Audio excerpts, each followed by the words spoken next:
सीतापुर और लखीमपुर खीरी की जनता को अर्बन बैंक की कंप्यूटरीकृत बैंकिंग सेवाओं की सौगात दी गई। सोमवार को केंद्रीय गृह राज्य मंत्री अजय मिश्र टेनी ने दोनों कंप्यूटरीकृत बैंक शाखाओं का फीता काटकर शुभारंभ किया। इनके उद्घाटन के बाद अब जनता को बैंकों की डिजिटल सेवाओं का भरपूर लाभ मिलेगा।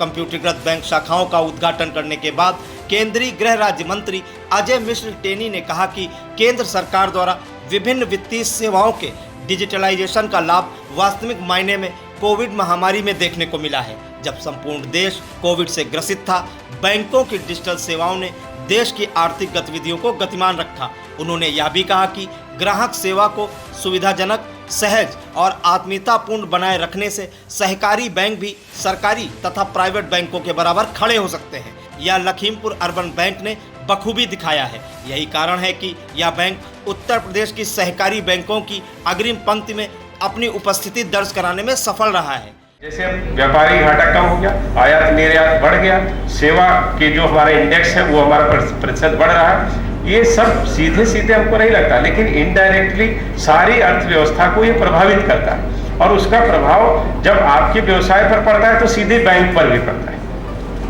और इस नाते बैंकों की भूमिका बहुत बड़ी हो जाती है। और उसमें मैं ये कहूँगा कि जैसा उन्होंने कहा है, जैसे उनकी पूंजी है 100 करोड़ की पूंजी है, लेकिन जिस तरह से उन्होंने काम किया है उससे मेरा अर्बन कोऑपरेटिव बैंक लखीमपुर के प्रति ये विश्वास जरूर जागता है कि जो आर्थिक गतिविधियां हैं उनको ताकत देने में इनकी बड़ी भूमिका सीतापुर में भी रहेगी, शाहजहांपुर में भी रहेगी और लखीमपुर में भी रहेगी। अर्बन बैंक लखीमपुर खीरी की अध्यक्षा पुष्पा सिंह ने कहा कि संचार क्रांति युग में बैंक के कंप्यूटरीकृत होने से यह बैंक निरंतर प्रगति के पथ पर अग्रसर होगा। कि मैं जब बैंक की चेयरमैन बनी तो मुझे लगा कि मुझे कुछ करना है और कुछ आगे करना है और मैंने बहुत ही मेहनत किया। इतनी मेहनत शायद मैं अपने घर में नहीं करती हूँ जितना बैंक को लेकर के करती हूँ।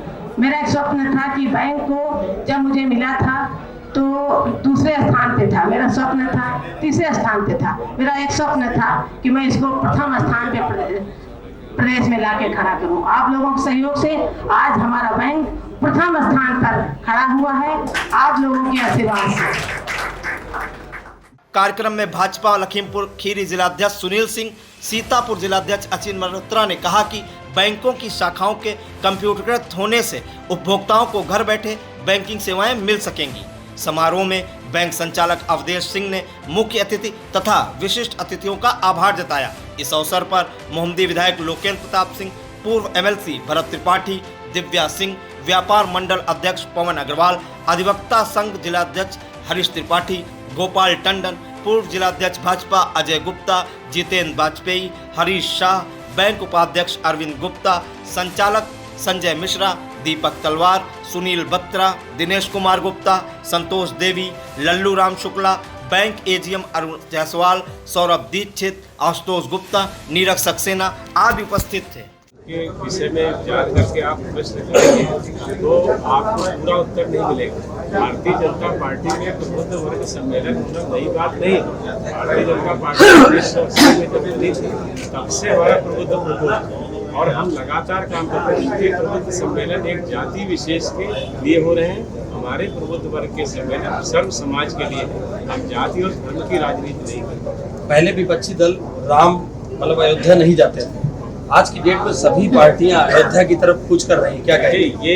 ये हमारी पार्टी, हमारे प्रधानमंत्री, हमारे मुख्यमंत्री, हमारे गृह मंत्री और जिस तरह का शासन हमने केंद्र में और प्रदेश में दिया है उसके परिणाम स्वरूप और जैसे हमने काम किए, चाहे राम की कड़ी बनाने का काम हो, विंध्यवासिनी माँ की कॉरिडोर का नया काम चल रहा है, जैसे अभी काशी विश्वनाथ में आप देखिए जाकर के एकदम परिवर्तन हो रहा है। दिसंबर तक सीधे माँ गंगा और सीधे काशी विश्वनाथ का मंदिर आमने सामने हुआ। मोदी जी ने चुनाव के समय कहा था, माँ गंगा ने मुझे बुलाया, इसीलिए नहीं कहा था। आप मथुरा में देखिए जन्माष्टमी के दिन हमने घोषणा की मदिरा सभा सरदार वल्लभ भाई पटेल की मूर्ति बनाने को जलियांवाला बाग का जिस तरह से सौंदर्यीकरण करना हो, आप तिरंगा फहराना श्रीनगर में लाल चौक पर एक मूर्ति और किसी सरकारी इमारत वहाँ पे प्राइवेट संस्थानों में प्राइवेट लोगों ने अपने घरों में चौराहों पर होर्डिंग लगा करके स्वतंत्रता दिवस मनाया।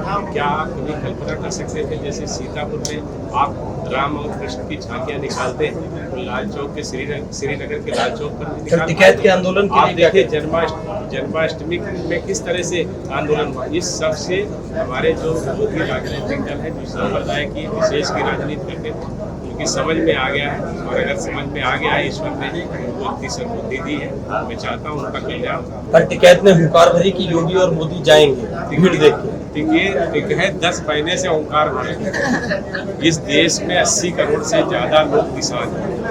वहाँ पर कितने किसान बैठते हैं धरने में, और उनके इतने प्रयासों के बाद भी उनके माफिक भीड़ नहीं आ पाई। 10 महीने से जो भी आंदोलन चल रहा है, अगर सरकार कहीं पर भी गलत होती, हमारे कानून कहीं पर कमजोर होते, तो अब तक ये आंदोलन पूरे देश में फैल चुका होता। कहीं पर भी नहीं है।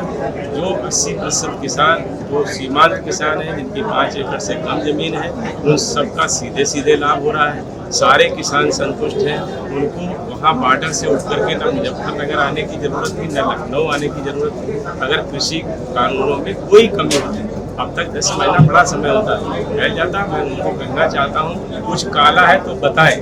सरकार बात करने को भी तैयार है, और अगर कुछ गलत है तो उसको सुधार करने को भी तैयार है। लेकिन उनको कुछ ऐसा नहीं है, केवल राजनीतिक हताशा है, निराशा है, राजनीतिक कारणों से वो आंदोलन हो रहा है। एक आखिरी सवाल है, ओवैसी की रैली अयोध्या में है, पहले पोस्टर पे फैजाबाद लिखा, अचानक आनंद फानन में साधु संतों ने जब विरोध किया तो अयोध्या लिख दिया। देखिए, कुछ राजनीतिक दल ऐसे हैं जिनकी ना तो विचारधारा है, ना कोई दर्शन है, ना कोई फिलॉसफी है। ओवैसी जी वैसे ही एक छोटी पार्टी के नेता हैं। उनकी ना कोई फिलॉसफी है, ना कोई उनके विचार है, ना कोई उद्देश्य है।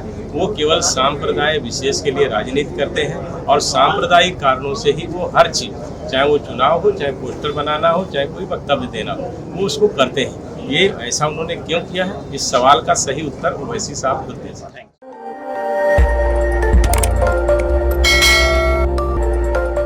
खबर आपकी, नजर हमारी। देखते रहिए आई इंडिया।